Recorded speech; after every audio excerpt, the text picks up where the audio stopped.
આજે એક સમાચાર માધ્યમથી અમે સાંભળ્યું કે અમારા શારદા પીઠના શંકરાચાર્ય સદાનંદ સરસ્વતીજી મહારાજે જે આજે હિન્દુ વિરુદ્ધ જે સંપ્રદાયો ઊભા થઈ કરી અને હિન્દુ વિરુદ્ધ જે કાર્ય કરે છે એના વિશે આજે શંકરાચાર્યના ચતુર્માસ દરમિયાન જે શંકરાચાર્ય જે નિવેદનો દીધા છે એની અંદર અમે એને સમર્થન કરીએ છીએ. અને જે સંપ્રદાયો આજે નવીન સંપ્રદાયો જે આપણા ધર્મો ઉપર પ્રહારો કરી રહ્યા છે એ સંપ્રદાયોની અંદર આજે આપણે જોવા જઈએ તો ઇસ્કોન, એને આપણે કહીએ કે તમે હિન્દુ તો કઈ હિન્દુ નહીં, પણ હિન્દુનો ચોળો પહેરી કરી અને એ લોકો જે પ્રચાર કરે છે ધર્મનો, પણ એ ધર્મની અંદર પ્રચારની અંદર ધર્મની અંદર પણ ધંધો કરે છે. અને એ લોકો જે આપણા ભારતની અંદર જે આપણા ફંડ ફાળા કરી અને એ બધો ધન વિદેશ તરફ મોકલે છે. પછી જોવા જઈએ તો એક બીજો એક સંપ્રદાય છે, એનું હું નામ ટોકીશ નહીં, પણ એક જે ઓમ શબ્દ તમે વેદોની અંદર જાઓ કે ઓમ નામ સબસે બડો ઉનસે બડો ન કોઈ, જો નર ઉनको સુમરણ કરે वो શુદ્ધ આત્મા હોય. ઓમ શબ્દનો ઉચ્ચાર શું છે, ઓમ શબ્દ કેમ લખાય છે, છતાં પણ ઓમને બે ભાષાની અંદર બે શબ્દની અંદર અલગ કરીને ઓમને એક અલગ કરેલો છે એ લોકોએ. તો ઓમ શું છે? અને આજે ઈ પણ સંપ્રદાય આજે જોવા જઈએ તો ધર્મ વિરુદ્ધ જ કાર્ય કરી રહ્યું છે કે જે શિવ ઉપર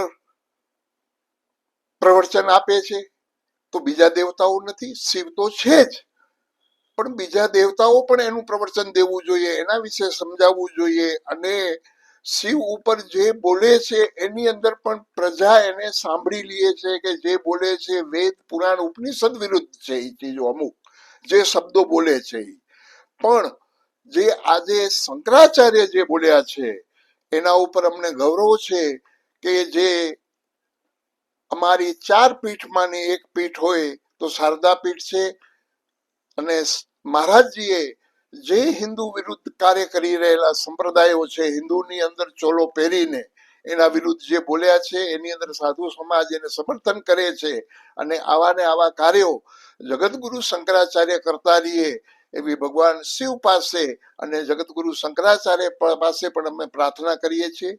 અસ્તુ. ઓમ નમો નારાયણ. જય હિન્દ. જય ગિરનારી. ઓમ નમો નારાયણ. શંકરાચાર્યની સાથે રહેવું ન રહેવું એ આખો વિષય જુદો છે. આપણે સનાતની છીએ અને આપણે બધા સનાતનની સાથે છીએ. વ્યક્તિ ગૌણ છે, ધર્મ મહાન છે. આપણા શાસ્ત્રોએ લખ્યું છે સ્વધર્મ નિધનમ શ્રેયમ પરમો ધર્મમ ભયાવહ. પોતાના ધર્મ માટે મરી જવું શ્રેષ્ઠ છે, પણ બીજાનો ધર્મ ભયજનક છે.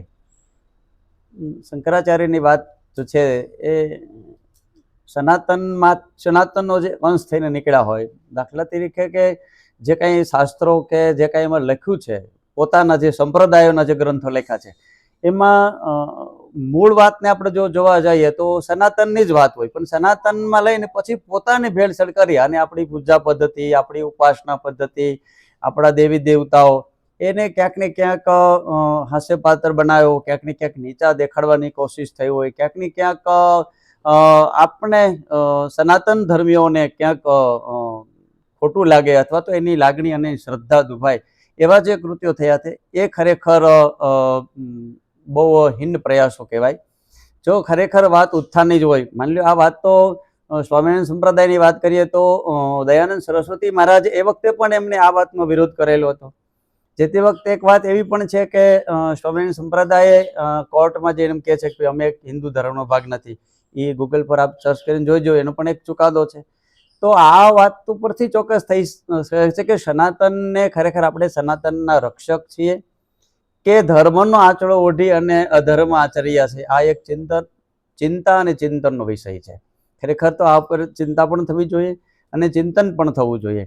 ખરેખર તો આ વાતો ઉપર લેવલ સુધી શંકરાચાર્યો છે, ધર્મના વડાઓ છે અને જે તે સંપ્રદાયોના વડાઓ છે એ બધાને સાથે બેસી અને જે પેલા આપણે શાસ્ત્રાર્થો કરવામાં આવતા હતા એવો એક શાસ્ત્રાર્થ થવો જોઈએ, તો જ આનો નિચોડ આવે કે ખરેખર આપણા ધર્મગ્રંથો, આપણી પૂજા પદ્ધતિ, આપણી ઉપાસના પદ્ધતિ કે આપણા શાસ્ત્રોએ શું વાત કીધી છે. કોઈ પણ દેશ કે રાષ્ટ્ર છે એ બંધારણથી ચાલતું હોય છે. એમાં કોઈ પણ ધર્મ છે એના પણ એક બંધારણ છે. આપણા વેદો અને આપણા શાસ્ત્રો એ આપણું બંધારણ છે.